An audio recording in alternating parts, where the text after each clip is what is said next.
মসজিদ বিভিন্ন কারণে সংস্কার লাগে। মুসল্লি বাড়ি গেছে, জীর্ণ শীর্ণ হয়ে গেছে, ঠিক না নি হোক। এই জন্য আমরা মসজিদে হাত দেওয়া লাগে সংস্কারের নিমিত্তে। ইব্রাহিম আলাইহিস সালাম কাবা শরীফের পাশে হইল জাবালে আবু কুবাইস। সেই জাবালে আবু কুবাইসে দাঁড়াইয়া দুনিয়ার দিকে নিক্ষেপ করলা।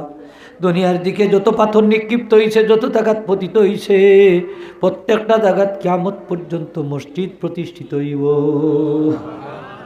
আমরা যদি মসজিদ আইয়া নামাজ পড়ি, জিকির আজকার করি, কোরআন শরীফ তেলাওয়াত করি, মসজিদে আল্লাহর কাছে আবদার করবো, আল্লাহ দুনিয়াতে থাকতে যারা নামাজ দিয়া, জিকির আজকার দিয়া, কোরআন তেলাওয়াত দিয়া আমরা আবাদ করছে, এই সমস্ত আবাদকারী মুসল্লিও করলো আজকে ফুলচিরাত পারাইয়া জান্নাত যাইতাম চাই। শ্রমিকে কাম করলে তার পারিশ্রমিক পায়।